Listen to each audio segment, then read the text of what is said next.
as well start. It's 10 o'clock. Good morning, everybody. My name's Tom Regan. I'm the chair of the Greater Royal Oak Democratic Club. Could our other officers, could you introduce yourselves? Hi, everybody. I'm Lauren Jasinski. I'm the co-chair. Just a quick reminder that our meetings are live captioned. So if you are in need of subtitles or that service, if you go to the menu, at the bottom of your screen and click more and then show subtitles, they should pop up for you along the bottom. Could our other officers introduce yourself, Tim and Ian? Good morning, everybody. I'm Tim Jaworski. I am the recording secretary. And newly elected member of the Greater Royal Oak School Board. Yay! Well, thank you.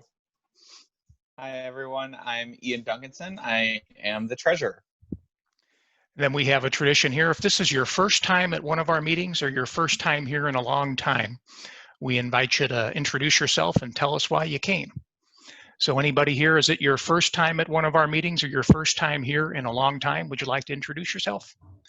If you would, click that down at the bottom of your screen. If you hover over it, you click that participants icon. That opens up a white screen on the right, and then in there you'll notice there's a blue raise hand icon. So if you're interested in introducing yourself right now, click that blue raise hand icon and we'll give you a second to introduce yourself. Going once, going twice. Alrighty, announcements. Does anybody have any announcements? Just we launched Mitten Politics, the podcast I'd been working on, with our latest episode featuring yours truly, Tom Regan. So if you like podcasts, go ahead and check that out. Amanda Herzog, you get an announcement? You have to unmute yourself. Yeah. There you go. Sorry. I just wanted to thank everyone for their support of the Oakland County Parks. The millage passed, and I think it passed by 80% in Royal Oak. So we clearly in Royal Oak, we value our park system, and I'm just so thankful for all of your support. Thank you, Amanda. Arvin Reddy.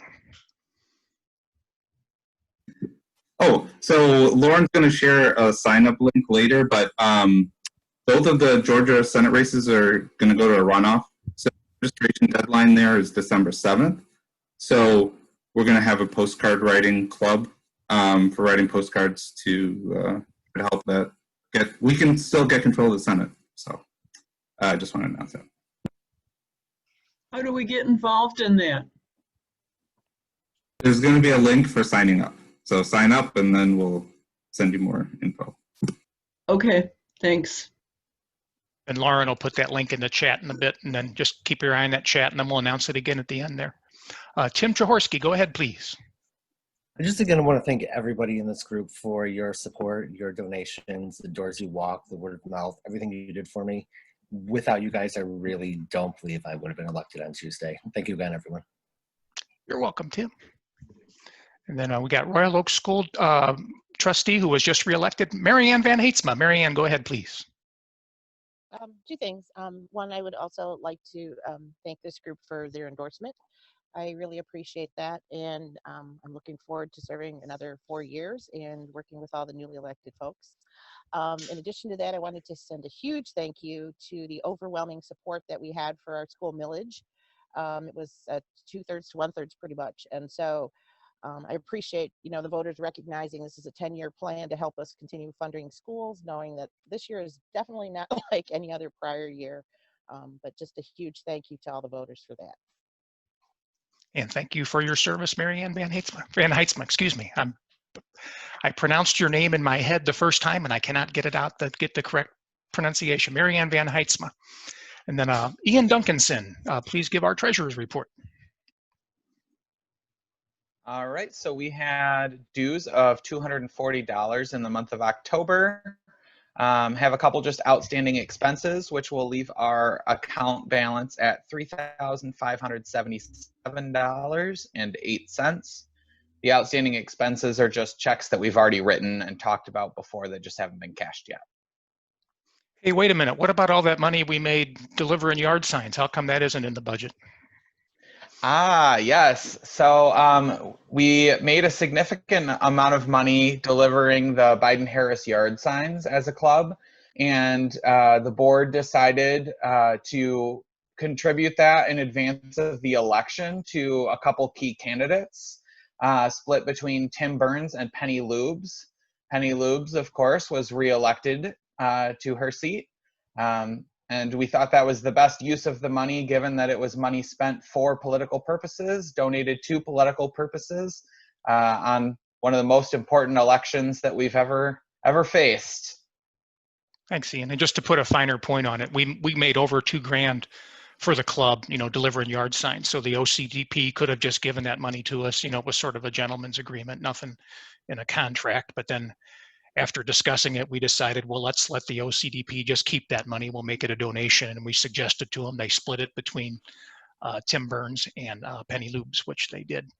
And Penny Lubes won. Tim Burns narrowly lost. But yeah, just decided, given the stakes of the election, it was better to just let it stay with the OCDP versus putting it in our club treasury. Does anybody else have any announcements?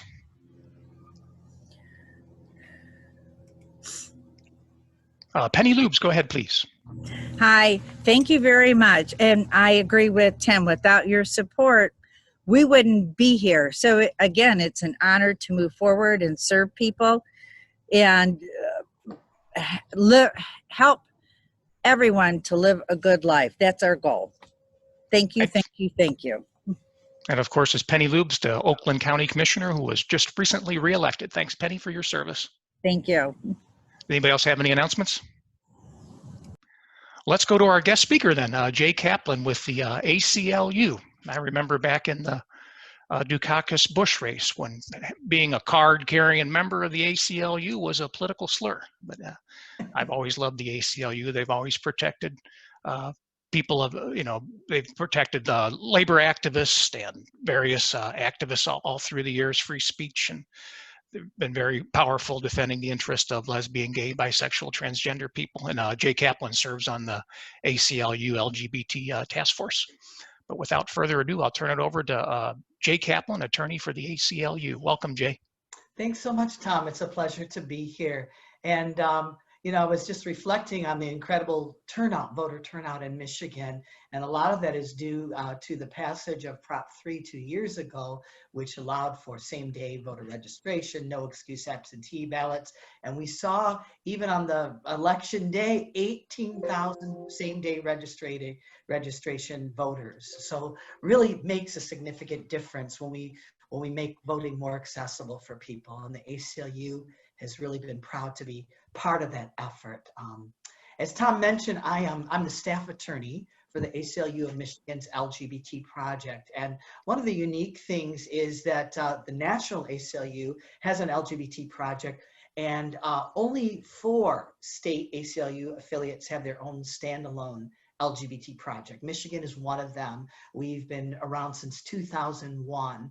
And I think that's because our leadership felt was looking at what the political landscape was in the state of Michigan and thought it was important to have a project that focused specifically on what's happening with LGBT issues in our state. And I've been honored to be in this position for what's going on for 19 years.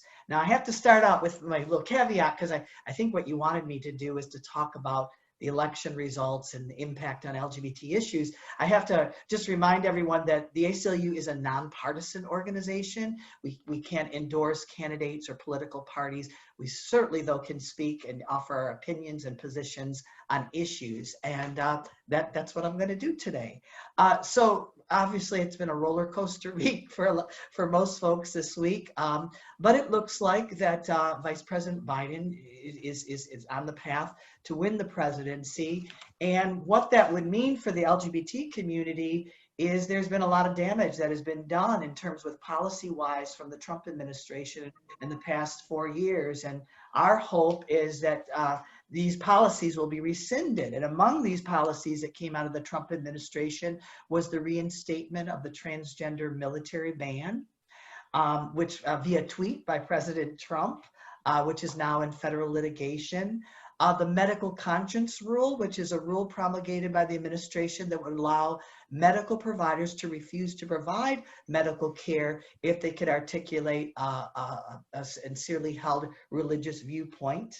The administration also issued an administrative rule concerning the Affordable Care Act that said that the non-discrimination provision under the Affordable Care Act does not cover LGBT people in terms of accessing health care or health insurance coverage. The administration rescinded guidance regarding public schools and the ability of transgender students to be able to use restrooms in accordance with their gender identity. The administration has also actively opposed the ability of transgender athletes to be able to participate in school sports in accordance with their gender identity. There's also a HUD shelter rule that came out late this summer that would permit shelter providers to turn away transgender people from homeless shelters based on their perception of what that person's gender is. There is a regulation that allows, in terms of federal government grants, the recipients of these grants can get exemptions from complying with non-discrimination policies in terms of the people that they serve. There has also been an administrative guidance that prohibits diversity training for federally funded programs that would include racial diversity and diversity concerning sexual orientation and gender identity. In addition, this administration opposes the Equality Act, which would be the first comprehensive civil rights act that would cover sexual orientation and gender identity. Currently, there is no federal civil rights law that explicitly mentions LGBT people. So a significant difference policy-wise in terms of what an impact of a Biden administration with regards to what the Trump administration has done over the past 4 years. And that's not even covering in terms of federal court appointments and positions in the federal courts on LGBT issues. This past June, the United States Supreme Court issued a historic decision in the case of Bostock versus Clayton County, Georgia. And that involved 3 cases involving LGBT people who were fired from their jobs because either they were gay or because they were transgender. One of those cases was a Michigan case. It was the ACLU case involving Amy Stevens, a trans woman who was fired from a funeral home when she shared with her boss that she was transgender. What the court held was that this form of discrimination in employment constitutes sex discrimination and under federal civil rights laws. And that's significant because in most of our 50 states, in 29 of our 50 states, including Michigan, we don't have explicit mention of sexual orientation or gender identity in our civil rights laws. So now LGBT people have a tool with regards to employment discrimination to be able to challenge that. And that's certainly part of the legacy of Amy Stevens, who unfortunately passed away a month before the decision came down. The Trump administration opposed that position, opposed in terms of the plaintiffs, the LGBT plaintiffs in the Supreme Court, arguing that LGBT people were not protected under federal civil rights laws. And just this past Wednesday, the day after the election, while everybody was focusing on the counts, the United States Supreme Court heard oral arguments in the case of Fulton versus City of Philadelphia. It hasn't gotten a lot of attention, but it could have significant ramifications, not only for LGBT people, but for the enforcement of civil rights laws in general. Fulton involves a situation, City of Philadelphia, they give out contracts to foster care agencies to provide foster care services. And some of those services involve taking applications from prospective parents, doing a home study, and eventually certifying these families so they can be foster care families. So the City of Philadelphia gives grants to foster care agencies, including faith-based agencies. Catholic, and in getting a government contract, you also have to comply with non-discrimination provisions. And so City of Philadelphia has that you can't discriminate based on race, based on religion, and based on sexual orientation. Catholic Social Services that gets a contract to do the certification process says that they won't work with same-sex couples. based on their religious beliefs, that they're not going to comply. And so the city of Philadelphia said, all right, well, we're not going to renew your contract because you're saying you're not going to comply with the non-discrimination provisions. So they sued the city of Philadelphia. They lost in the lower federal courts. Their argument is that they have a right to a government contract, taxpayer funded, and also the right to be able to exempt from complying with non-discrimination provisions. We actually have 3 of those same cases in Michigan happening in the federal courts. They involve the state of Michigan that also contracts with foster care agencies that are saying, you know, you can't discriminate against LGBT people. And these faith-based agencies are saying, yes, we can. And you can't, you know, you have to give us a government contract regardless of whether we comply with that. So obviously we know we now have a 6-3 conservative majority on the United States Supreme Court. And the ramifications of this is that if we allow exemptions in the name of religion based on a government contract, these are, you know, applied to anybody who has a contract. It's not just religious organizations. It has the effect of, if they just focus on LGBT people, it has the effect of allowing discrimination against LGBT people in every kind of context where the government's providing services, homeless shelters, food banks, educational programs, anytime you can articulate a religious belief that you have against it. It could also apply to private business owners, the cake baker who doesn't want to bake a cake for a same-sex couple, the florist who doesn't want to do that. In Michigan, there's a case now involving an electrolysis business in northern Michigan that refused to provide services to a transgender woman, citing religious beliefs. But keep in mind, this is involving a Catholic faith-based agency, and it's involving LGBT people. But if, depending on a decision from the United States Supreme Court, it could have ramifications about a faith-based agency that doesn't want to serve a Jewish family or certify a Jewish family or a Muslim family. So it could have the effect of gutting civil rights laws. And, you know, we're watching this case very, very closely. The Trump administration has been in support of this idea that you provide these religious exemptions. Now, keep in mind, the ACLU, we know our Constitution, we strongly support freedom of religion. There's nothing that a government can do to take away a person's religious belief. But religion has never been permitted to be used as a sword to harm other people, or to take away the government's compelling interest in enforcing civil rights laws to prevent discrimination. So we are watching this case very, very closely. We are very worried given the current makeup of the United States Supreme Court. And this also goes to the impact of the election on our federal court system. President Trump, in his almost 4 years in office, has been able to appoint more judges, and these are lifetime positions, to the federal court than any president in the history of this country. And most of these judges are male, most of them are white, there's very little diversity, most of them are very young, and most of them are members of the Federalist Society. Now, that doesn't mean automatically that they're going to be against LGBT people, but the principle of federalism is a very narrow reading of the Constitution.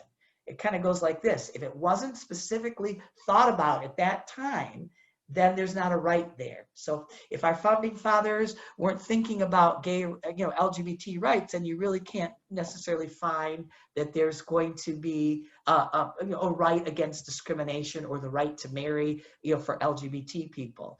And 1/3 of these judicial appointments to the Circuit Court of Appeals have issued previous decisions that would be against LGBT rights. So the damage that has been done to our federal courts that have made them so highly partisan, can't be understated. And it's going to make us have to look more closely to our state courts, what they can do in terms of, can you go to your state courts and can you promote civil rights cases? So I also wanted to go, it was mentioned previous about Senate control. Now, obviously, if the Republicans maintain control of the US Senate, we're going to have the same issue that happened during the Obama administration. For most of the Obama administration, the Senate Majority Leader Mitch McConnell will not move legislation forward that's progressive, has refused to move the Equality Act forward. And, you know, I know there's a lot of talk about, well, we like to have a divided government. We don't want it to be in control of one party. There's a difference between divided government, where you have checks and balances, and obstructionist government. And what we saw during the Obama administration is that the Republican Senate majority blocked more than 90 nominations to the federal court. Didn't block any nominations to the federal court from the Trump administration. And so this is a real serious concern. And I do think it can't be overemphasized, the importance of these Georgia Senate races, the ability to, in terms of, if a Biden administration, if there's an opening on the United States Supreme Court, an opening on the federal courts, or to even to pass any form of progressive legislation without the cooperation of the Senate. So I really hope that there'll be not only a great deal of focus, but also communicating with Georgian voters about the significance of these two elections that are coming up. So let's talk about the Michigan, where we're at in Michigan. One of the problems that we've had in terms with moving forward progressive legislation on behalf of LGBT rights in the Michigan legislature is it's continuously been in the control of the Republican leadership, and both the leadership in the House and the Senate refuse to move forward on pieces of legislation, such as amending our state civil rights laws to explicitly include sexual orientation and gender identity. And that has been a problem for close to 20 years off and on. And unfortunately, weren't able to flip the House majority. And so we're pretty much in that same mode. But what an interesting thing that's happened is there's been a petition drive that would require amending Elliott Larson, our state civil rights laws, to add sexual orientation and gender identity. And they have gotten the requisite, the number of petition signatures, which now have to be verified by the Secretary of State. If it is, if it's found that they met the requisite number of signatures, then it's up to the legislature then to take action to make this amendment. Or if they refuse to do so, and the leadership has indicated they refuse to do so, then it will become a ballot initiative in 2022. And that's really important, because we can have courts interpret and tell us, that this is a form of sex discrimination, and some courts don't agree. But when we have it in statute, specifically, then there's no question about that. And so there's going to be definitely talk about this prospective 2022 ballot initiative on behalf of LGBT rights. But other legislation that we've that's been introduced that would make it easier for transgender people to get accurate identity documents, things have not been able to move forward because of the current leadership in the Michigan legislature. A positive note, for the first time in about 2 decades, we, as a result of the election, we now have a 4-3 progressive majority on the Michigan Supreme Court. And that's really significant. As I mentioned to you, I've been in my job for about 20 years. And I remember when I first started, the Michigan Supreme Court was so partisan and was so activist in terms of anti-LGBT on actions and stuff that they took, that Michigan was labeled by LGBT national organizations as an absolutely lost state. The inability to be able to successfully bring civil rights cases. I think that's going to change, and that's significant, because what we want to do is we want to take that decision, that Supreme Court decision in Bostock, which involved employment, and we want to challenge employment. We want to challenge LGBT discrimination in other contexts, in cases involving housing and education and public accommodations. And now we might have an opportunity with the Michigan Supreme Court. There are 2 significant cases that are kind of working their way up in Michigan courts right now involving LGBT rights. The first case involves Michigan's Ethnic Intimidation Act, which is our state hate crimes law. And there was a case involving a transgender woman who was shot at a gas station when a customer identified her as a transgender woman. And so he was charged under Michigan's hate crimes laws, and the Michigan Court of Appeals held that that transgender people are not covered under the hate crimes laws, under the category of sex. And so it's been appealed to the Michigan Supreme Court, which vacated that decision. In other words, they removed that decision. They sent it back to the Michigan Court of Appeals, and they said, okay, listen, we have this case from the US Supreme Court, Bostic, that says sex does cover transgender people. We want you to review this. And depending on what happens there, the case could end up back in the Michigan Supreme Court. So what we want what Michigan courts to say is that transgender people are protected under hate crimes laws, under the category of sex. And then some of you might be aware that in 2018, the Michigan Civil Rights Commission, they issued an interpretive statement about our Michigan civil rights laws. It's not a court order, it's an interpretive statement, but they said that Michigan civil rights laws do protect LGBT people against discrimination on the basis of sex. As a result of that interpretive statement, the Michigan Department of Civil Rights has been taking complaints of LGBT discrimination for the past 2 years. And that's been really significant. We've been able to help people, transgender clients who've been denied insurance coverage, people who have lost their jobs. But like I said, it's not a court order. So there's 2 cases that the Michigan Department of Civil Rights are investigating right now. One of them I mentioned to you about this electrolysis business that refused to provide services to a transgender woman. And another case involving a person who rents out their property for weddings, but won't rent out to a same-sex couple. And they sued the Michigan Department of Civil Rights, saying that civil rights laws that prohibit sex discrimination do not cover LGBT people. And so eventually that case is going to go up to the Michigan Supreme Court. So this makes a significant difference now who we have on our Michigan Supreme Court. The other thing I just wanted to mention, what has been very helpful for the cause of LGBT rights is to have a governor, to have an attorney general, and to have a secretary of state that has been sympathetic to our issues. I can tell you for the first time in almost 2 decades, we can send an email, we can write a letter, we can make a phone call, and somebody will return that phone call. We'll get back to us, we'll entertain, we'll discuss issues. So what we were able to accomplish with the Secretary of State's office last year is they changed the gender marker policy for driver's licenses and state IDs, just to allow a person to sign an affidavit under oath what their gender was, instead of requiring people to undergo surgery or to have to get a passport, to jump through additional hoops that to do things that maybe they don't need, maybe they can't have, in order to get accurate identity documents. That was very much significant. We've been also able to make some progress with Michigan Medicaid in terms of insurance companies covering transgender medically necessary procedures. The governor has issued a number of executive orders prohibiting discrimination against LGBT people in terms of state employment, in terms of accessing governmental services. So elections really do have consequences, and they can make significant differences. So I'm sure I left something out.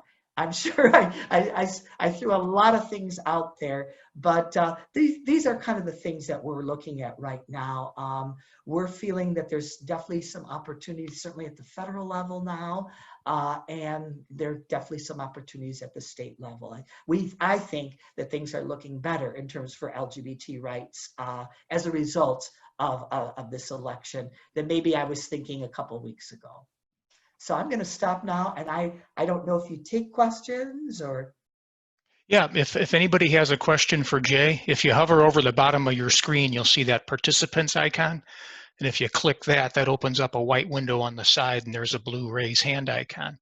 So if you'd like to ask a question of Jay, just click that blue raise hand icon, and we'll queue you up. But I'll go first. I was wondering, just nationally, does the ACLU have any strategy of dealing with all these Trump-appointed federal judges? They're so young, and they're going to be there for so long. It's sort of easy to feel just hopeless and forlorn that they've got our court system screwed up for another 30 or 40 years. Well, I think we've had to recalibrate our strategy. You know, a lot of these cases, the Bostock case, in other words, Amy Stevens' case, we had a great decision from the Sixth Circuit Court of Appeals. We didn't want the Supreme Court to take up this case. We were pleasantly surprised, though, that even with a 5-4 conservative majority on the court, we were able to get Justice, it was Justice Gorsuch that wrote the majority opinion, and he was joined by Chief Justice Roberts. So sometimes you might be surprised by what some of these judges do, but we've definitely had to reconsider our strategies.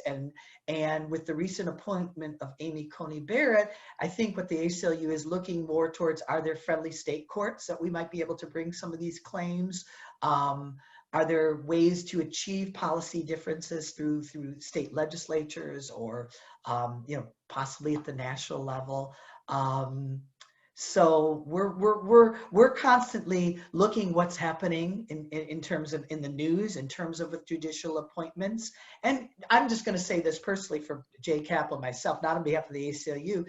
I don't think it's such a radical concept to look at, certainly to have a commission to study what's happened to the federal courts in the past 10 years, and to look at what kinds of recommendations. And this is Jay Kaplan again. Personally, I don't think it's also such a radical concept to have discussions about adding possibly justices to the United States Supreme Court, at least to take a look at this, because clearly the Republican Party, what's been a significant priority on their agenda has been remaking these federal courts.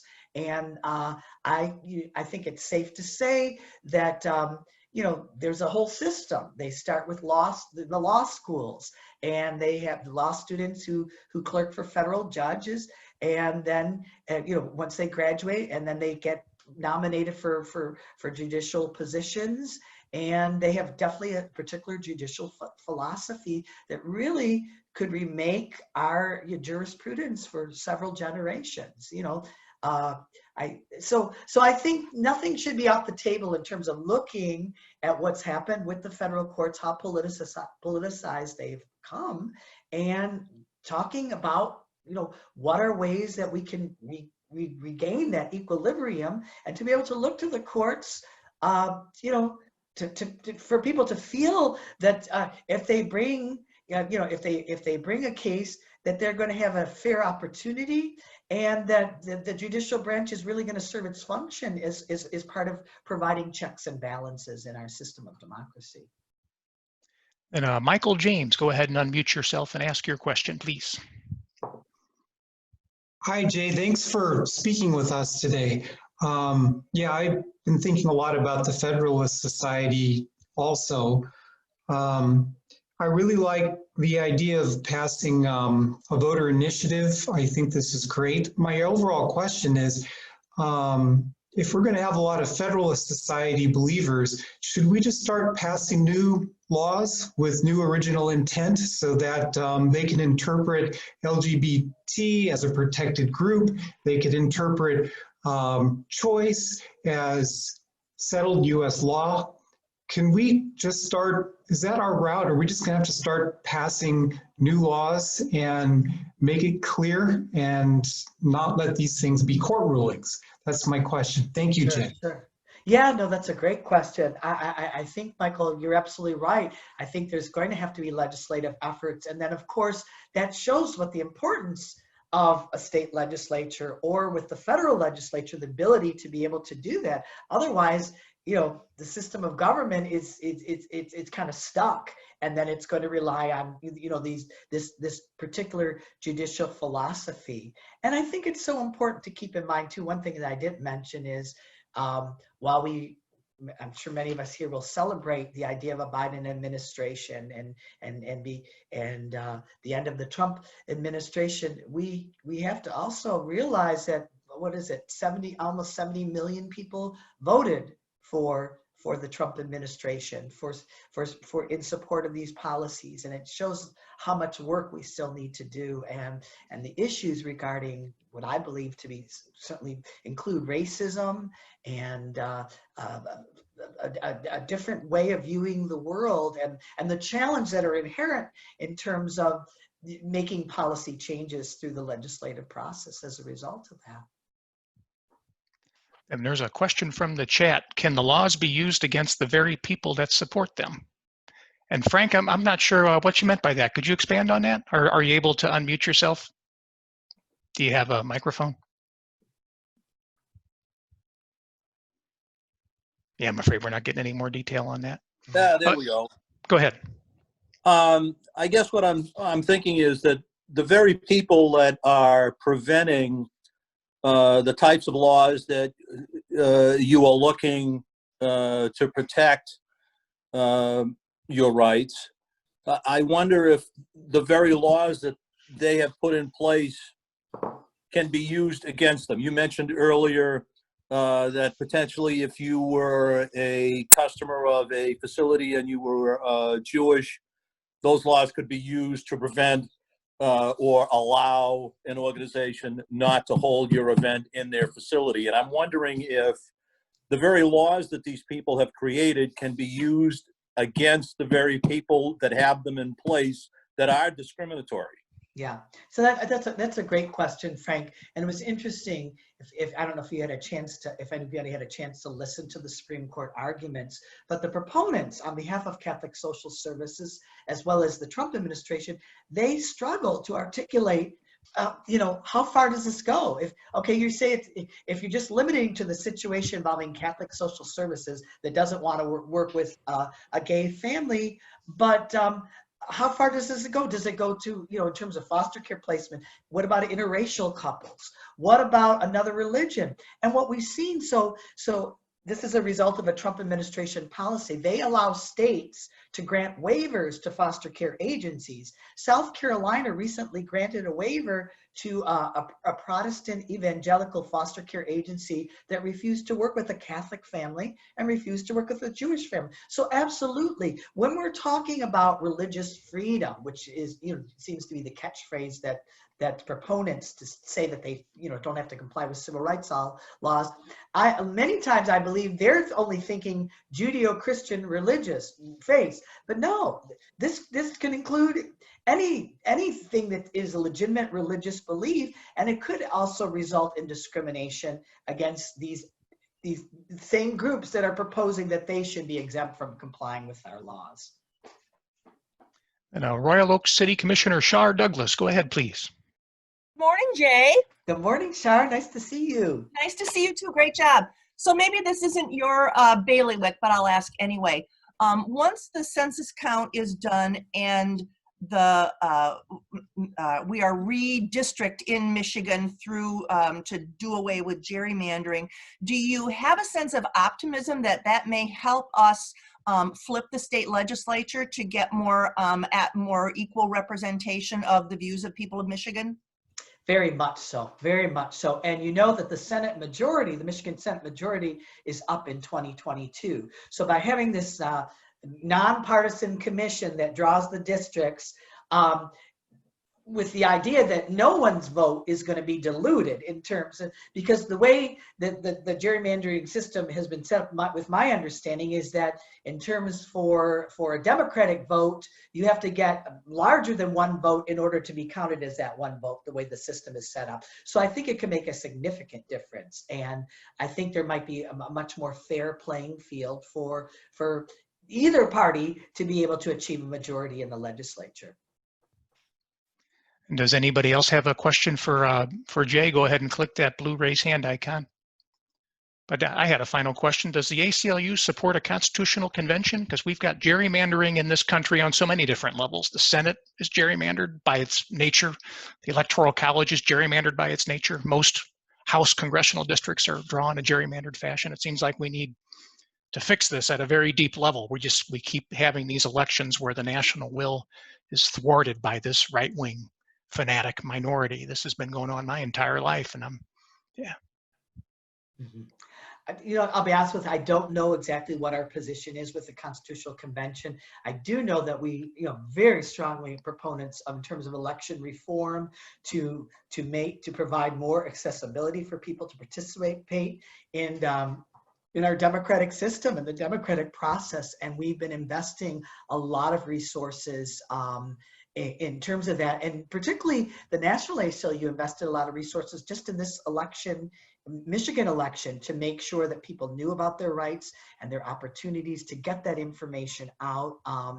I'll just share myself. I was part of many volunteers on this election hotline to answer questions. And I was so heartened by so many young people calling in who wanted to participate, thought that, it was too late to register, and, they were in school or whatever. And to be able to provide people with that information about the options that they had, and to see that they were going to utilize that was very, it was very encouraging. And but I'll have to get back with you on the whole idea about a constitutional convention. But I think the ACLU does recognize how, and certainly opposes, the efforts at voter suppression. And it has been involved, has spoken out against this, has actually brought legal challenges, and will continue to be doing so. Oakland County Commissioner Dave Woodward, go ahead with your question, please. Hey, Jay, how are you? Hi, Dave. Nice to see you. It's good to see you. Just a quick question. Can you share a little bit about ACLU's strategy of balancing privacy of individuals and the work that we need to do from a public health perspective on contact tracing in this whole COVID world? I mean, I think it's a delicate balance, and it's ACLU that's always going to be on the side of protecting privacy rights. Can you share a little bit about everything from executive orders, input with local counties and their local orders, etc.? How do we ensure we protect privacy rights? Yeah, so I'm not the person who's been directly involved with the issue, but I do know, about the governor's order about, restaurants taking down names and phone numbers to put possible contact tracing. I know that I don't believe we've spoken out against it. I think what we've been doing is trying to gather information. What are other best practices in other states? What have other, around the country, and to view how do you balance both those interests in terms of certainly a pandemic going on, and to ensure that, what are the best efforts to take to stop the spread of that, but also taking into account people's privacy interests. So I don't know if we've actually formulated an official position on that, but I do know that, that some of our staff are looking into that. And I think what they're doing right now is just gathering information. And thank you, Jay Kaplan, attorney for the ACLU. We really appreciate you coming. It was an excellent talk and an excellent discussion. Thank you very much. Thank you so much. Have a great day, everybody. Thanks. And I should mention that if you want to join the ACLU, you don't have to be an attorney. You too can be a card-carrying member of the ACLU. Jay, or whoever has that information, if you could dump it in the chat of how you could join the ACLU and become a dues-paying member, please dump that link in the chat right now. And we'll already shared. What's that? You'll just share it. Great. Thank you, Yeah, Lauren. already shared. There's a link. Thanks, Larry. Yep, ACLUMich.org. You can donate, become a member, and check out what they're doing. That's great. Thanks. Yeah, I've been a member for years. It's an excellent organization. But thank you, Jay Kaplan. Thanks for coming by. We appreciate it. Alrighty, next item on the agenda is the Democratic Party report. So if you have a report to give at any level of the Democratic Party, the state, the 9th District, the Oakland County Democratic Party, please click that blue raise hand icon and we'll recognize you. But I want to mention first about the Oakland County Democratic Party Executive Committee. The Oakland County Party will have its convention on Friday, November 20th at 7 p.m. It'll be a Zoom meeting. And we, as a Royal Oak caucus at that meeting, we will have to select 6 people to represent Royal Oak and Clawson on the Oakland County Democratic Party Executive Committee. It'll probably be 6 people. It could be one more or one less. There's this allocation formula, but it'll probably be 6 people. Now, right now we have our 6 people are Kyle DeBuck, Paula Martinez-Mante, Chuck Altman, Thora Hansis, Tim Chahorsky, and Gary Lloyd. So we'll have to pick another 6 people on Friday, November 20th.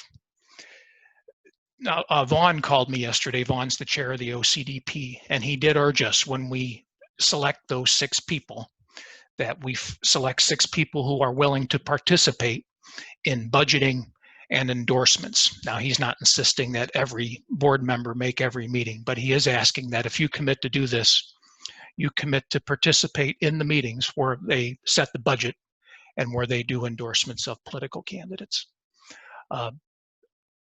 What I was wondering is, well, we have a couple of raised hands, so we'll do the discussion first, but I was wondering too, if you are interested in being one of those 6 people, if you could indicate it, we could at least get an idea of how many people are interested. So when we go into the meeting on November 20th, we'll have some idea who the 6 people from Royal Oak and Clawson are going to be, so we don't have to start from scratch.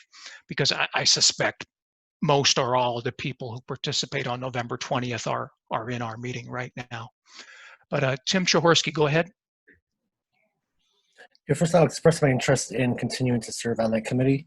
And anybody who really wants to be a part of that committee, it is really important that you do commit to going to those meetings. We had to beg members to come to a meeting so we could lower the quorum so we could have a meeting, which sounded insane to us, but it's what we had to do because people weren't going to the meetings. So again, if this is something you're interested in, definitely do put your head in the ring, but be willing to make that commitment to attend those meetings. I believe they're on the 2nd or 3rd Tuesday of every month. Thanks, Tim. Bella Morales, go ahead, please. Oh, I'm just interested. Be interested in being one of the 6 people on the executive committee getting elected on November 20th. Yeah, and then you're able to like participate in the budgeting meetings and the endorsement meetings. yeah, that'd Okay. be Ray Wirt, go ahead, please. Yeah, as the chair of the finance committee for the OCDP, I can tell you that it is vitally important that we that anyone who wants to be involved, we need people who are involved in not just coming to the meetings, but really, helping us to do stuff. It's one of the downfalls of the OCDP is that that we because we don't get local enough, like the Royal Oak Dems, where you're dealing with your individual community and you're dealing with a group of communities, that it becomes a little bit difficult to get the kind of volunteer support. So despite the fact that we might be able to raise a lot of money, it isn't, sometimes we need volunteers and we need people to be helping and we need people to be sitting on committees. And I think one of the goals of this upcoming year is to do that more efficiently and to do that in a way that that we're not wasting time. So our hope is that that anyone who decides that they want to participate, that we're going to put people to good use and hopefully have have some really good outcomes for 22. And I'm also raising my hand. As I was had to be a kind of backdoored into the executive committee for this past 2 years. I'd like to officially be an executive committee member via Royal Oak Dems. So, hey, Arv, go ahead, please. Yeah, so I just wanted to touch on something that Ray just mentioned about getting in the back door. So if you're not sure that you can attend all these meetings, it's also possible to serve on committees without being elected to the executive commission. So I encourage people to get involved. You can come, everyone can come to these meetings and you can sign up to serve on a committee. You don't have to be one of the elected 6. So that's all I wanted to add. Are you interested, Arv, in serving on the executive committee? Do you plan on putting your hat in the ring at the November 20th meeting? I can if we don't have enough people, but again, I'm also like perfectly willing to serve without being a member of the executive committee. Yeah, but I could. If we don't have enough people, I can do it. So by my count, we now have 4. We have Belem, Ray, Arv, and Tim Chahorsky. And I'm just curious, and you don't have to put your name out there now. We're going to do this on November 20th at 7 p.m., Friday, November 20th. But just curious, is anybody else in the club interested in being one of those 6 people that represent us on the executive committee? Anybody who's in the meeting right now? If you are, if you could click that blue raise hand icon, and if you can't find the icon, just go ahead and speak up. Frank, you're interested in serving?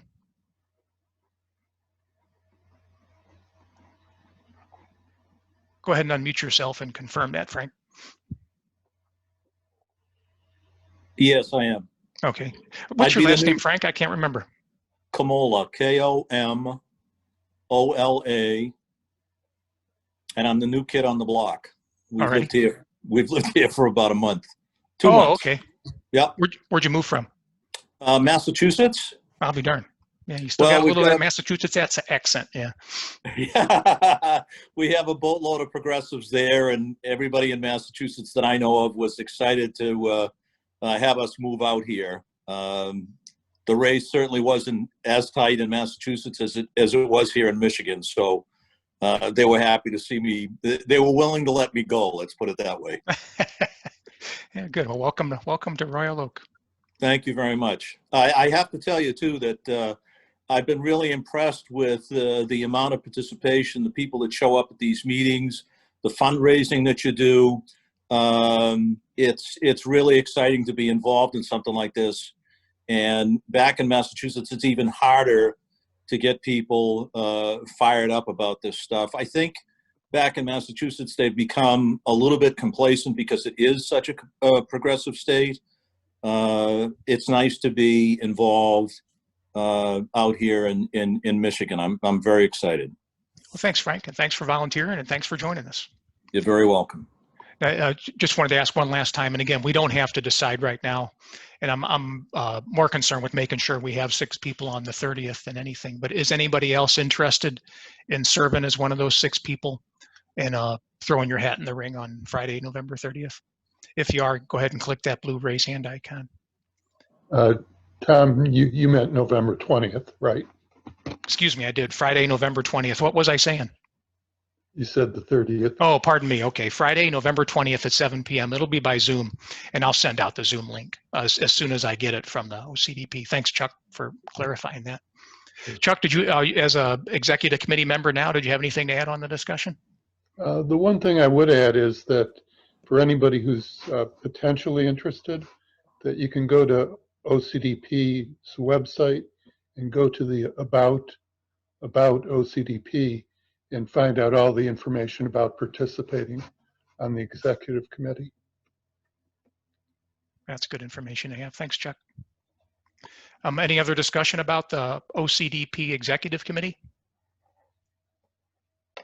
Okay, Paul Weil, I think you're on the call. Did you have anything to report on the precinct delegates, Oakland County precinct delegates? Yeah, hi Tom, hi everyone. Actually, I don't, so nothing really to add. So I've kind of been biting my nails all week long like everyone else, and pleased to see that things are moving in the right direction. And yeah, we just I think now have to start thinking about 2022. So, all right, thank you. Thanks, Paul. Paul headed up the Oakland County precinct delegates effort in Royal Oak. Already, could you tell us a little bit more about your postcards to Georgia thing? Because when you first mentioned it, we had some people that weren't on the call. Sure. So both races in Georgia are going to a runoff. So there's still a chance to get a Democratic Senate majority, and that's hugely important. So the registration deadline in Georgia to vote in the special election on January 5th is December 7th. So we're going to get lists of voters and try to write some postcards to help the effort. So exactly which group we're going to link up with to get the lists is still being determined. We have one possible source of lists. I'm just going to see if there's another one. And I'm thinking maybe we can get together on weekend nights or weekday nights and maybe do like a, evening sort of postcard writing party, but that's not required. You can just get a list. And so we're going to be getting all that together. But I think Lauren, did you post the sign up link? Lauren made a sign up sheet. So if you sign up, we'll get you the details. But Ray mentioned that the OCDP might be able to help us with stamps, and we'll figure out how to get the postcards and stamps to people. So yeah, this is exciting. We can still do this. So please sign up, and we'll let me allay any fears. There will be postage provided. We'll get you guys stamps. Yeah. So I just didn't want anyone to be deterred. So the sign up for the writing is simply if you're willing to write. We're going to get you the postcards. We're going to get you the postage. We'll take care of all that. But it's just if you're willing to sit and write postcards. Like Arv said, we might do kind of like a weekly meeting if we want to sit and do it together, have a beverage, that sort of thing. But if you can do it on your own time also. The link is in the chat. If that isn't working for you or if you don't know how to use a Google form, you can just send me a private message too and I'll collect your email that way. That's good. Joanne Brown, go ahead, please. And you're still muted, Joanne. Okay. Am I on now? Yes, you are. Okay. First of all, I want to thank everyone who worked so hard during this election in whatever way, and especially Paul. He was really, really good at his job. He did a lot of work. And I forgot the second one, but anyways, I just really want everybody to know that their work was appreciated. Oh, I know what it is. I have some postage stamps for postcards that I had left over from my sending out postcards in my precinct. And I had two very good helpers, Mary Mills and a very lovely lady, Mrs.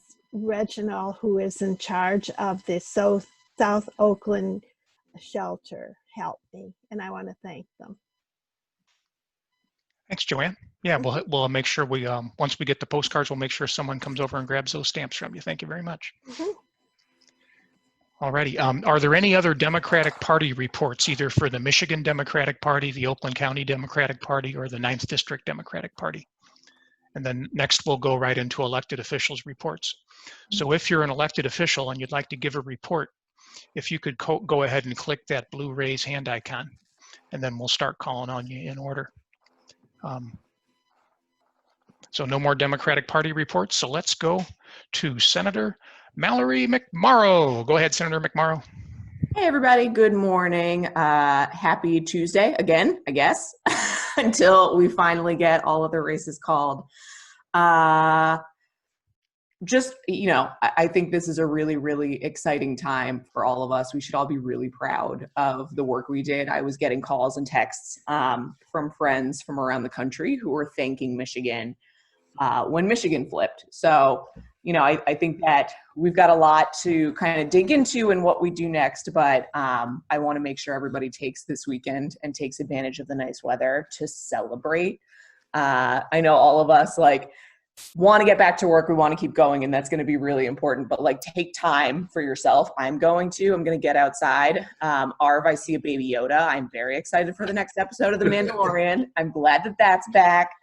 But yeah, I'm really proud of all of the work that everybody did. There was a good story in Bridge analyzing the election, and it pointed directly to turnout in Royal Oak as one of the things that helped Oakland County, helped to the state. So Royal Oak's turnout, we are now a Democratic stronghold, and that's awesome. So that's really exciting. Other news out of the legislature, you may have seen today that Republicans decided to call an emergency, and I'm putting that in quotes, oversight committee meeting that's happening today to review the election. And it's really frustrating. Our office for the past few days has been bombarded with calls and emails, some people from our district, many not from our district, alleging widespread voter fraud, things that we know have no basis in reality. One of the clerks that I work really closely with, Tina Barton up in Rochester Hills, put out a statement yesterday going directly against Ronna McDaniel, who pointed to a glitch in Rochester Hills as evidence of widespread voter fraud to try to sow doubt in the elections. And Tina, who is a Republican that I have a good relationship with, when it was brought to her attention, it was remedied quickly. And to me, that points to our election system has many, many checks in place to make sure that votes are tabulated and they're accurate. And this was proof that the system worked, not proof that there was widespread fraud.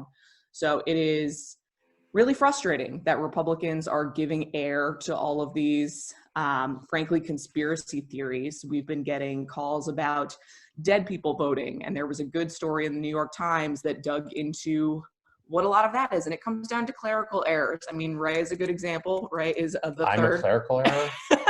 So Ray shares the same name as his dad, so occasionally he gets mail for his dad, and that was, the New York Times pointed exactly to that. There was somebody in Detroit who, because you don't put your birth date on your ballot, they turned in an absentee ballot.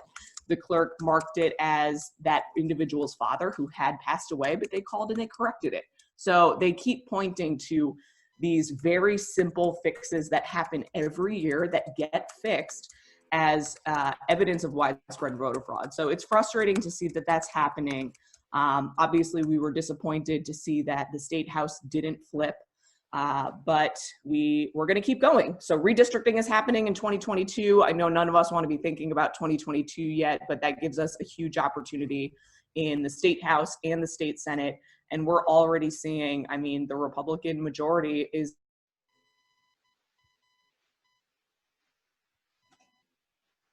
Oh. Sorry, you're frozen, Mallory. Is it just me, or can anybody else? There we we have go. not had any emergency, which our numbers are breaking records day after day now and moving out. Oh, no, sorry. Looks like Our power went out? our power went out for a moment. Our power went out. Anyway, now it's back on. It's rolling. Oh. But yeah, so, we're seeing that the Republican majority's priority is not the pandemic. It's not keeping people safe. It's giving credence to the fringe wing of their base. And that means we got to keep going and keep organizing. So 2022 kickoff, here we come. And I just want to, close it out on a happy note and just say thanks to all of the Oakland County Democratic leaders, Dave Woodward, Kyle DeBuck, Brandon Colo, others who went down to Detroit with Ray to help defend democracy. I know poor Ray here was really, really exhausted when he got home. But just, the stories are coming out that's refuting all of these conspiracy theory claims now. And it was so important for us to have people on the ground who saw it happening, who saw that the system is transparent and fair, and there were poll challengers from both parties at all times, and just call them out. So our message moving forward is the voters decided, and it wasn't even close in Michigan, right? I think we're up to, it's 140,000 vote difference for Biden right now. We need to move on. So that's it. I'm excited. I'm thankful. I'm going to get outside this weekend, and I hope you do too. Okay, and if you're an elected official, go ahead and leave that blue raise hand icon up there. I understand it's because you want to talk, but if you have a question for Mallory McMorrow, if you could go ahead and click that blue raise hand icon and we'll let you ask a question. But I had a question for you, Mallory. Is there any indication that the legislature is going to refuse to send the Biden electors and instead is just going to send Republican electors claiming there was voter fraud?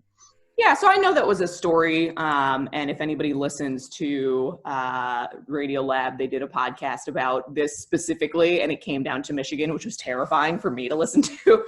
But Michigan law makes that incredibly difficult, if not impossible. And actually in the Senate, Senator McBroom put up a resolution that was pushing back on ballots that would come in after the deadline and all of these sorts of things that they put up for a vote. Jeff Irwin put up an amendment to that resolution to make sure that the Senate was committed to electing faithful electors to the will of the voters. And that passed unanimously. So we have bipartisan, every member of the Senate on record saying, nope, we abide by the will of the people. And if they try to play any games with that, you better believe we're going to hold their feet to the fire on it. But we've talked to some of our legal team. I think it would be very, very difficult for them to try to put up their own electors to vote against the will of the people. All righty. Frank Kamala, go ahead with your question.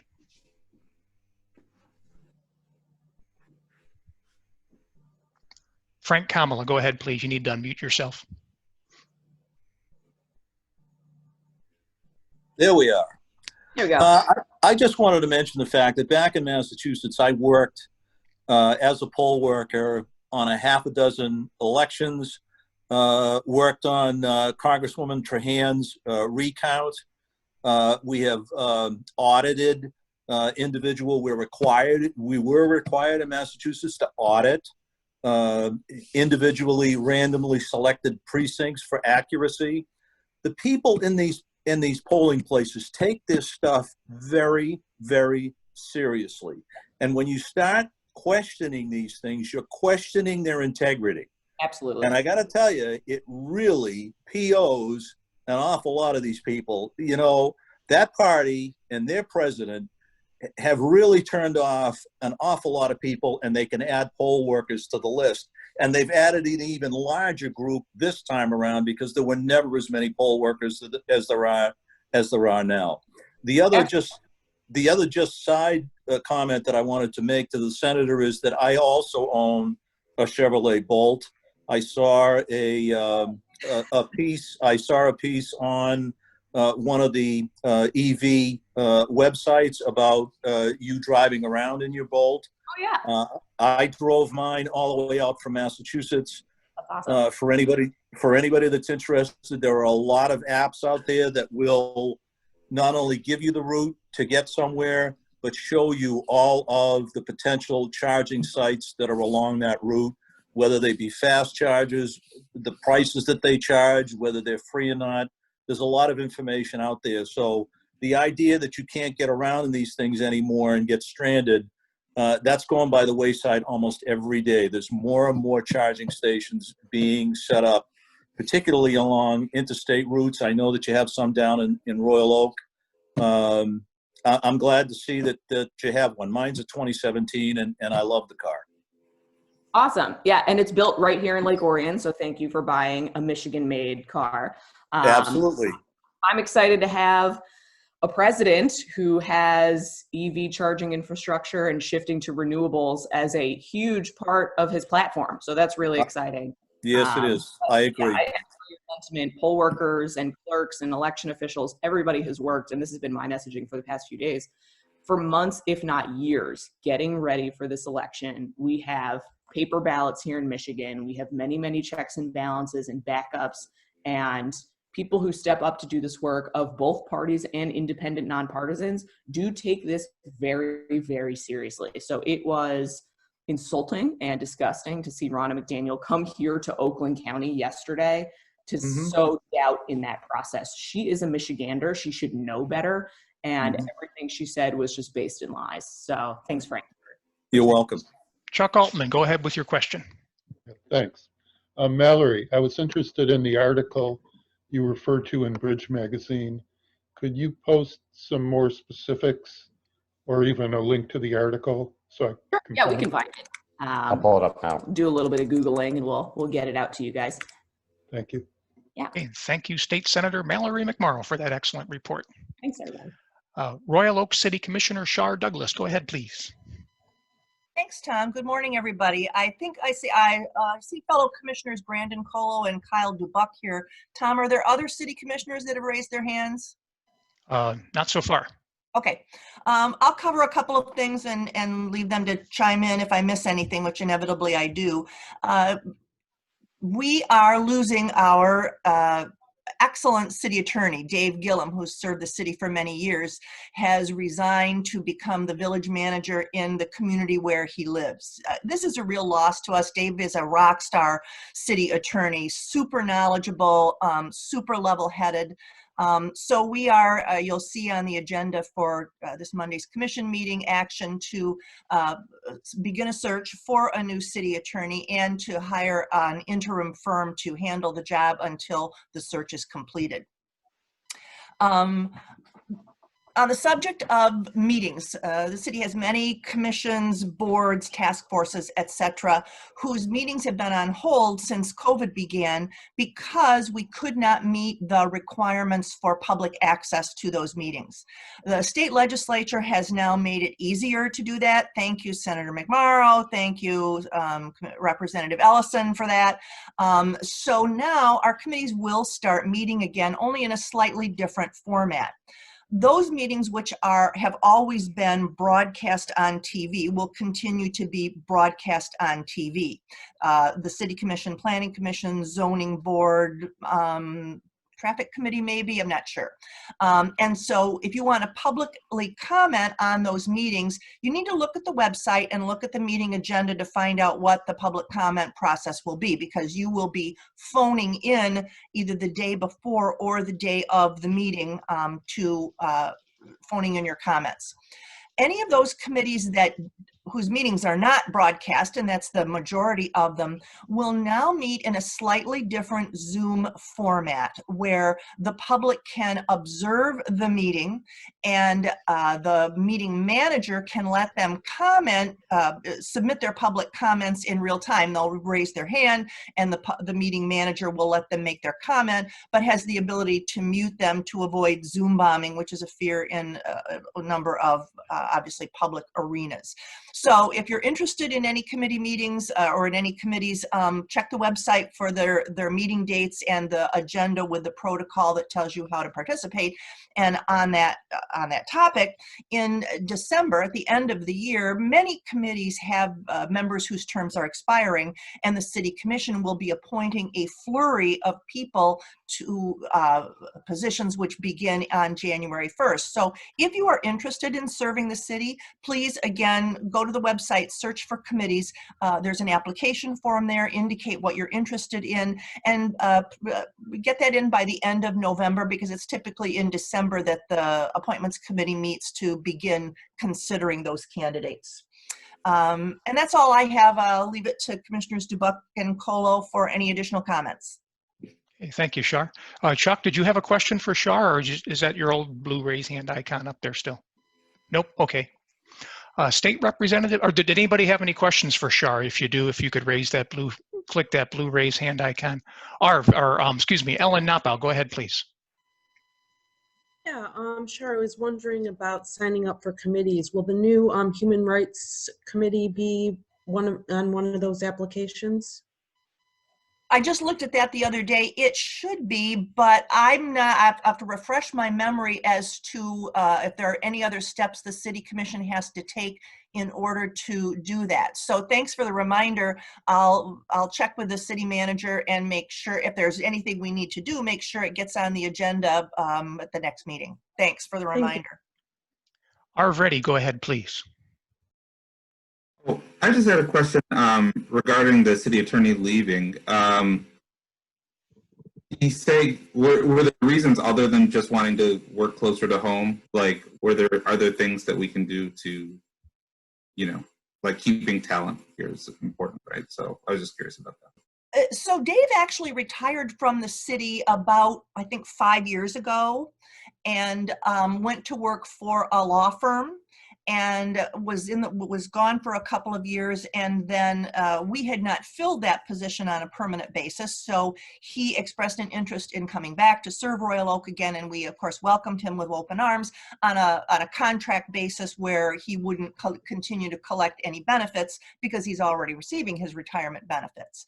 But he is, I mean, obviously, was eligible for retirement, is still. He's a smart, capable guy. I think he will welcome the opportunity to manage a community instead of just serve as its legal counsel.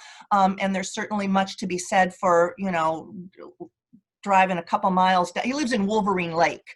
So, driving a couple miles to work instead of 30 miles to work. Any other questions for Shar? Okay, let's go to State Representative Jim. Thank you, Shar. Thank you for that excellent report. Let's go to State Representative Jim Ellison. Jim, please take it away. Thanks, Tom. Obviously, as everybody knows, Tuesday didn't go on the House floor like we had hoped it would go. We were really counting on getting the majority and taking over and being in charge, and obviously that didn't happen. We lost a couple of our good members, but we gained a lot more. Our Democratic caucus now is predominantly women, which I think is good. We talked the other day within the Oakland County contingent, the Democratic Oakland County reps. We are going to form a caucus, Oakland County Dems caucus, which will consist of myself and 7 women. So it ought to be interesting, but I think it's going to be good because we've got some really, really talented people that are coming on board. We spent a lot of time on Thursday talking, kind of like a postmortem. What could we have done differently? What did we do right? What did we do wrong? And we really don't have answers.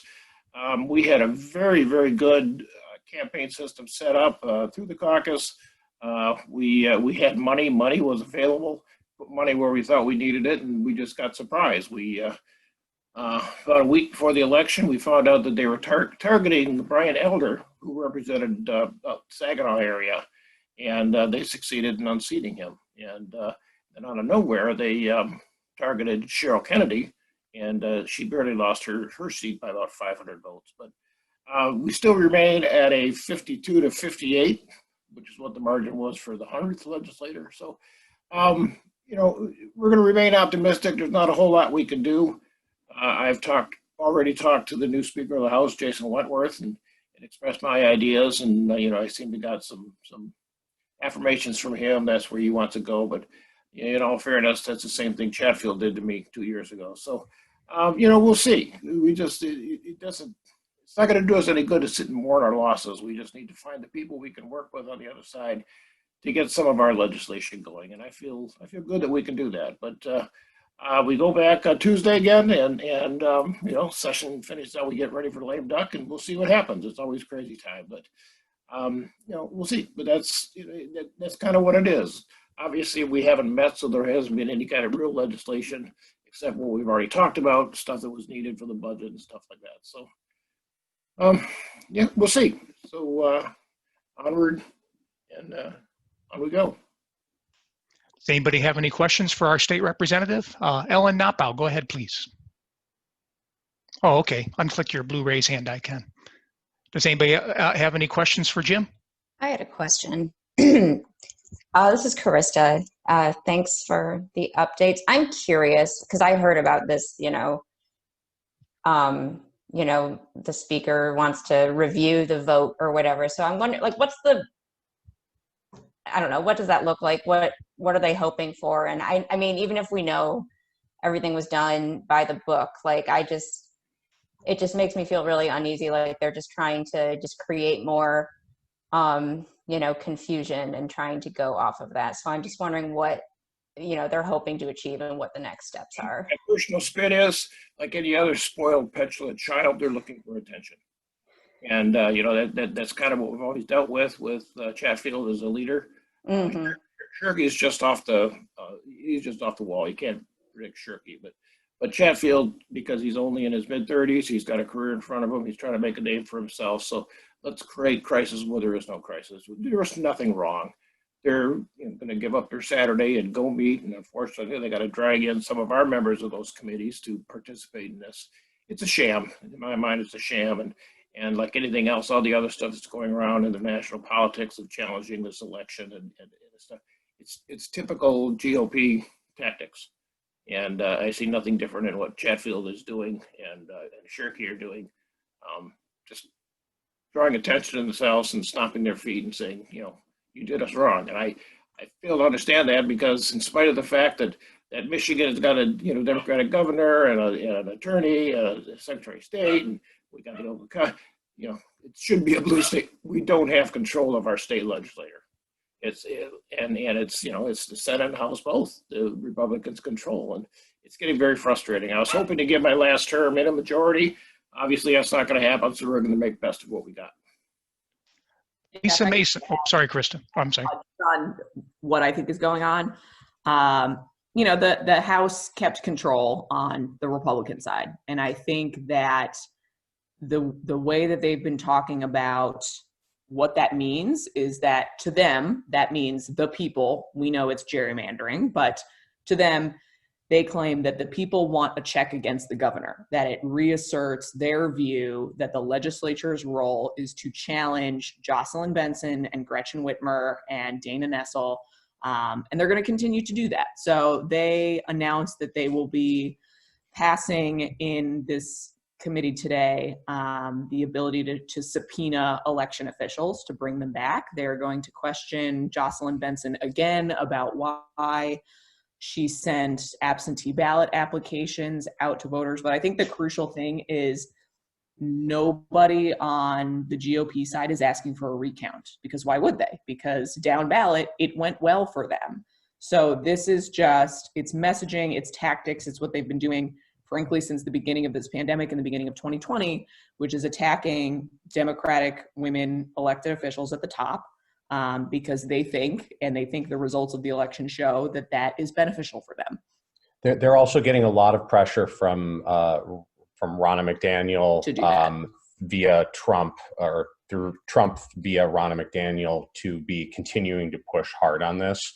And some of this is a bit of a show, and we've got to kind of not overreact to it, and just watch and see what happens. Yeah, I think the strongest message right now is we won the presidency overwhelmingly. We got to move on. And if they want to keep dragging this out, that's on them. All righty. Lisa Mason, go ahead, please.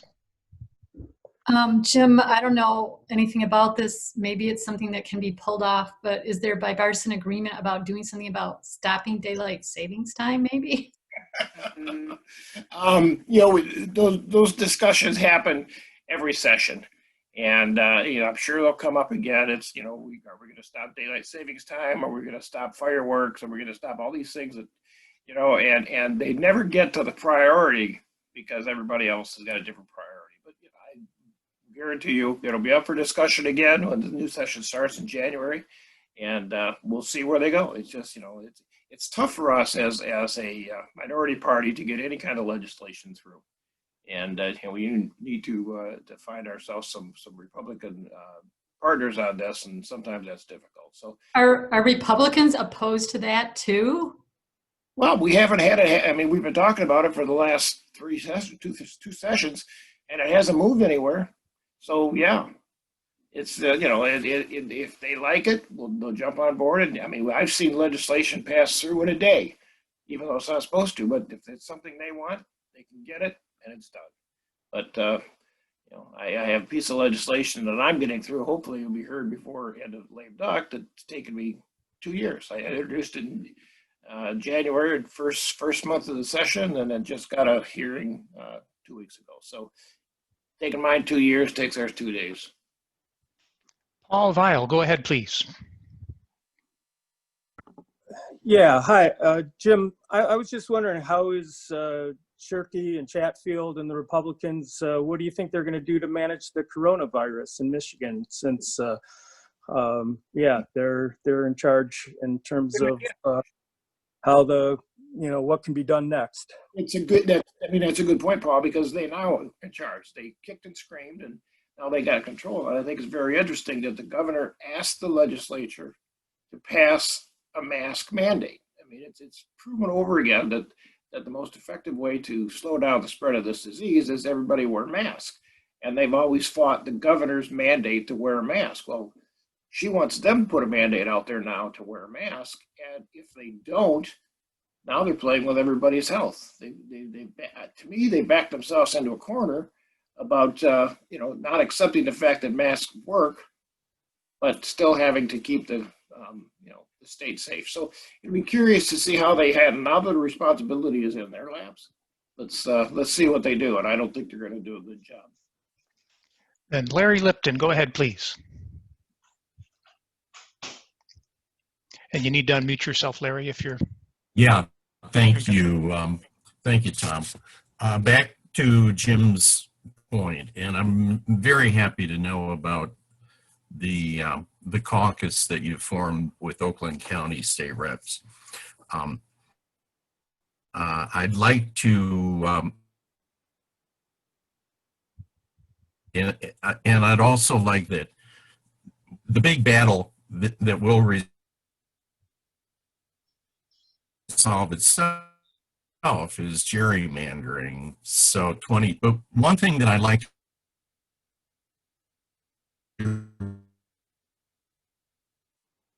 and you're cutting out, Larry. So Larry, I think your connection's bad. You're cutting out. So we're gonna for the task for the after Andy. I think the connection might be so bad that Larry can't hear me. I'll Larry, call in. Okay, that sounds good. And let's go I ahead. hear you. Yeah. Sorry. You're cutting out really bad. We can only hear bits and pieces of what you're saying. But let's go ahead and let's go on to. Can I jump in for one more comment? Sure, go ahead. An observation of the election on Tuesday under the new rules. It's going to change how we look at elections going forward, because the absentee ballots or the mail-in ballots became such a large, significant portion of the vote that it actually changed how we vote. Those of us that were watching our returns coming in on Tuesday night, I know I got scared because I was losing. My vote tallies were falling behind. And in talking with all my colleagues on Thursday, we went to place, they all had the same thing. And we came to the conclusion that Republicans were going to the polls, and we did such a good job of getting our Democrats out to pre-vote or mail-in vote, and it changed the way we do it. I don't know if everybody else happened, but I didn't see anybody standing outside the polls on Tuesday. There was not people passing out literature or holding signs. It was just quiet. And I think that's indicative of the changes we've made. So I think we need to keep that in mind as we go forward. How important now, not that they weren't important before, but how important now that the mail-in and absentee ballots have become, at least to us Democrats. And as long as it's our secret right now, let's hang on to it until the Republicans figure it out. And we just got a notice from Paul Curtis in the chat that MSN has just called Biden the president-elect. So there's one news outlet that has done that. So, hey, we can have a brief moment to celebrate and wave your hands. Then Royal Oak City Commissioner Brandon Colo, go ahead, please. Thanks, Tom. I should also point out that President Trump claimed the election on Facebook about 45 minutes ago. So where we are in 2020. I want, Commissioner Douglas did a lot of great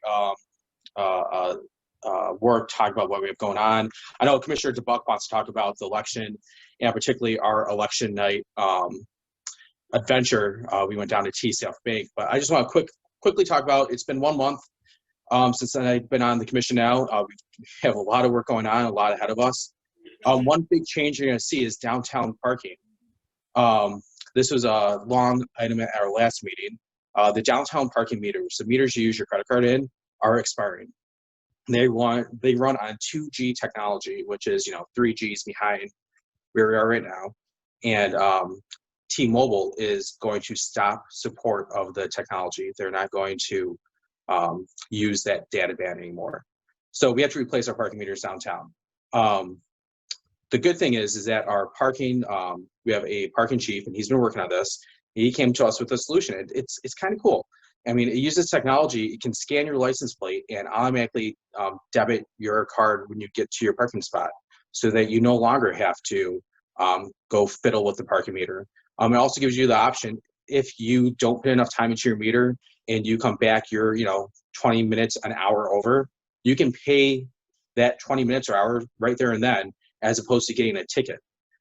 So it gives you, and it's a bollard that lights up. Your parking meter will light up red to let you know you have expired, you owe us, you owe extra money for your time.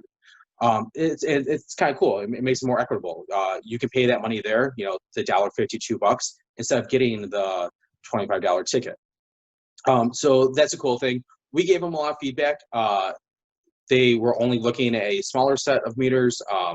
We had some concerns and asked them to come back with, we want one system to be used in all of Royal Oak. We know that there's been issues with the parking app. I've experienced issues with the parking app. I'm sure most of you have experienced issues with that parking app and getting tickets. So we're going to look at that, but I mean, we're just looking for new cool technology to make it easier to live and work in Royal Oak. So that's kind of cool. This week, we are looking at 2 new parks in Royal Oak, upgrading 2 parks in the south side, my neighborhood. So if any of you are by Lawson Park or Franklin Park, we have that on our agenda, some really nice, cool upgrades. I mean, it's just amazing how staff is, and these are coming from federal funds. We're using federal grants to completely revamp 2 huge, one huge park and one kind of small neighborhood park. So that's really cool. And as Tim just said, those parks will be awesome. They've been planning for about 2 years, so that's pretty cool. So the last thing I have is that we're also working with, we do have a lot of federal funds to use, and we need to use them for COVID relief. One thing we're hearing, I had a meeting with the head of the restaurant association the other day, and she told me that they have so many employees that potentially could be exposed that can't go back to work because they need a rapid test, and rapid tests cost so much money. So what we're doing is that we're working with using some of our COVID relief funds to provide rapid testing for restaurant employees. That's a benefit for everyone. It's a benefit for the restaurant employees because they can know if they're safe and can continue to work. And it's a benefit to us because we use those services, right? It keeps Royal Oak moving. So that's brand new. That's, we're still working that out, but I hope to see that in the next month or so. So I saw one question about the parking meters, and it was about the 5 years. Will they not be obsolete by then too? That's a question we asked. And the good thing with this technology is that we are, it's paying for itself, so that the company who's buying it, we have no upfront investment. The company makes money by installing them, and then they get a portion of the revenue from the tickets. So we won't have money up front. But technology changes, right? Technology eventually goes bad. At some point, 5G, that is the newest, fastest, best thing now, will look like a snail speed compared to the 18G that's out there, right? It just happens. So while we protect ourselves, we know that for at least 5 years this will be good.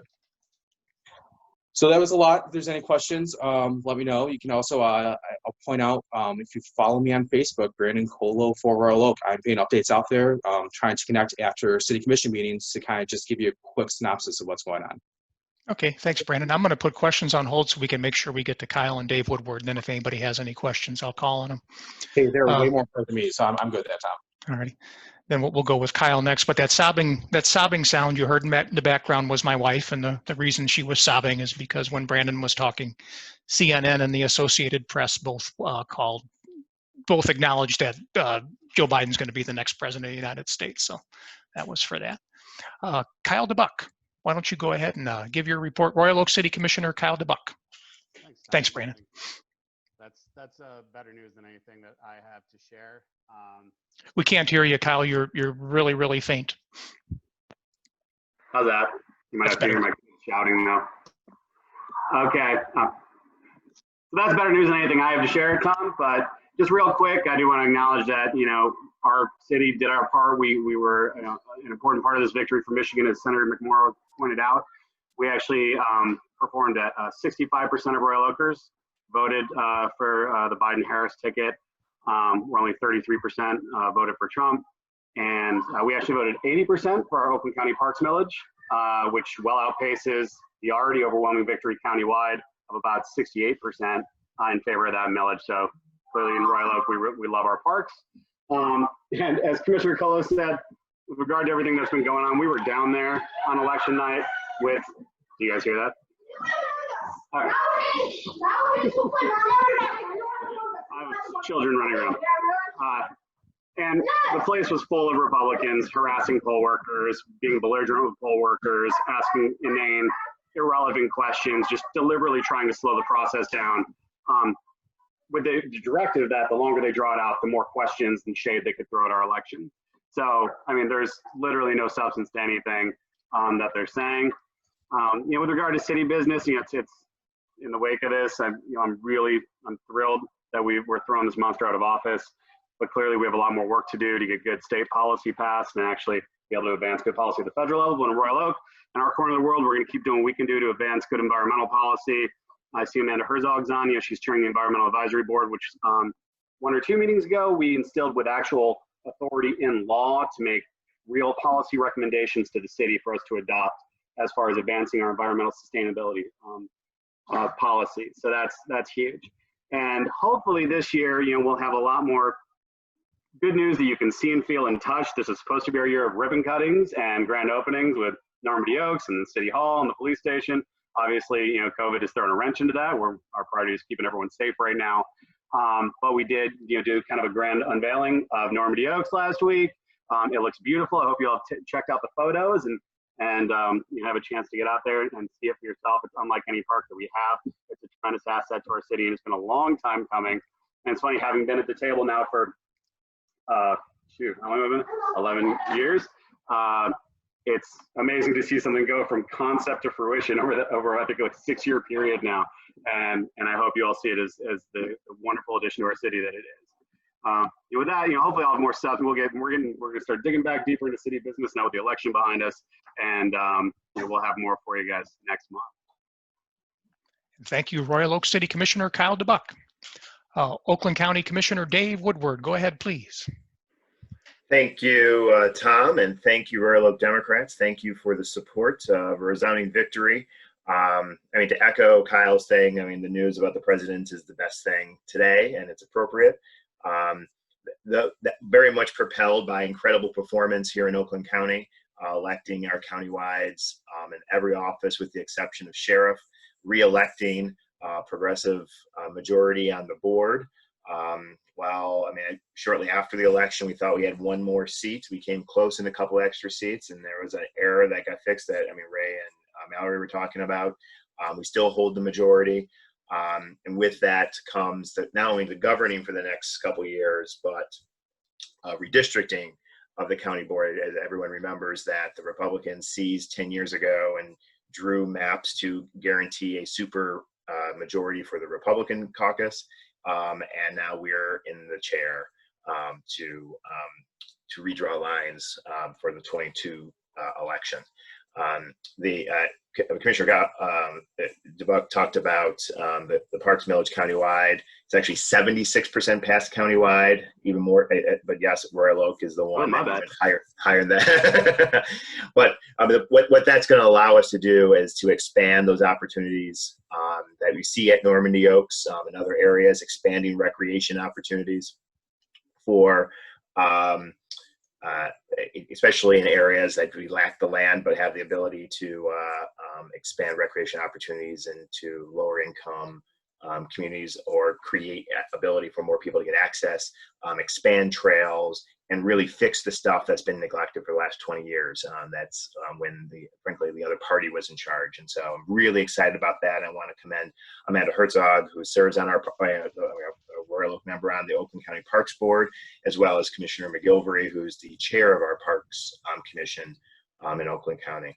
And I'll just end it. And so as we move forward, things are great. And I just want to thank all of you for all the help that you provided to Penny Lubes to make sure she got across the finish line, and that small portion of Royal Oak, and as well as Clausen, that helps. Propelled her.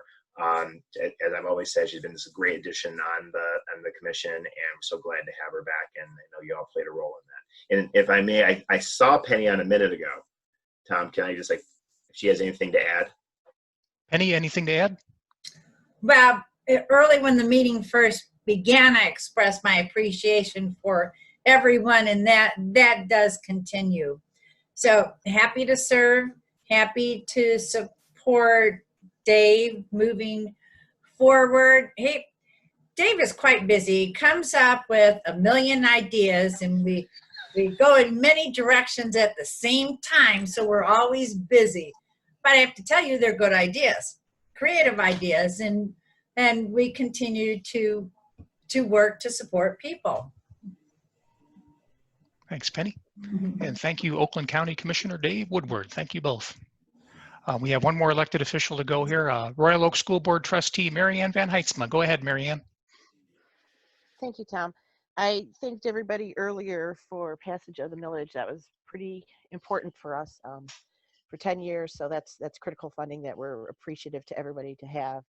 And congratulations to Erica Alexander, Tim Jaworski, Lisa Haynes.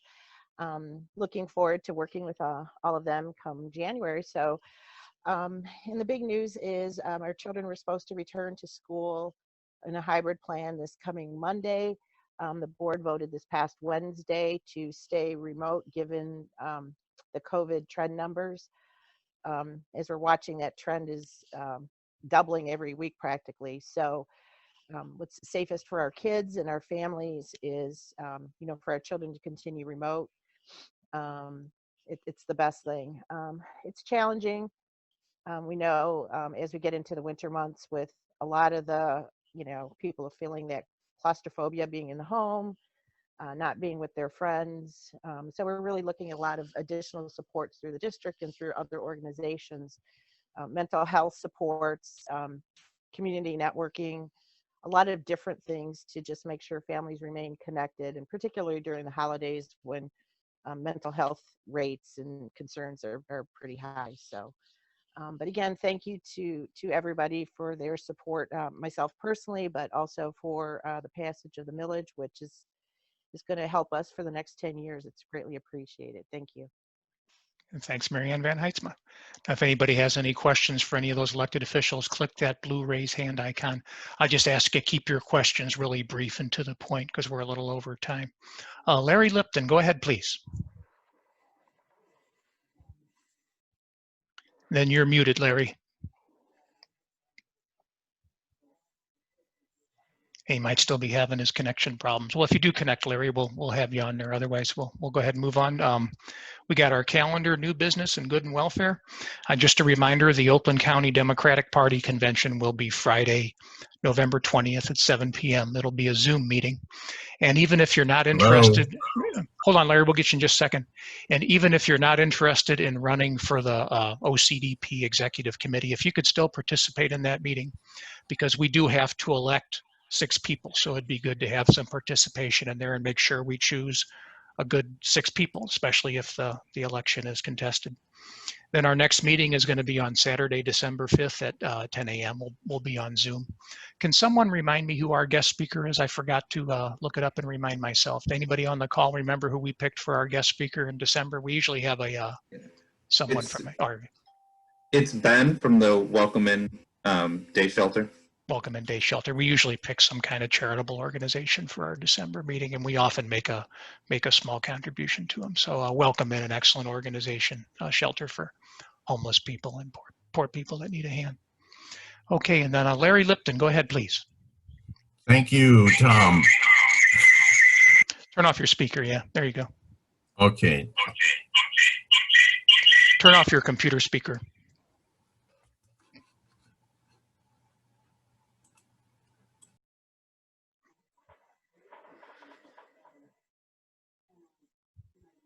I'm afraid Larry disconnected himself. Shar Douglas, did you have an item? And if anybody has a calendar item or a new business, go ahead and click that blue raise hand icon. Go ahead, Shar. Yeah, just a quick question, Tom. To participate in the OCDP voting, do we have to be a member of the county party? And how do we know if we are? Chuck Altman, could you give the rules on that right quick? There is no, you don't have to be a member of the county party. I'm not sure whether you have to be a member of MDP. Somebody else know?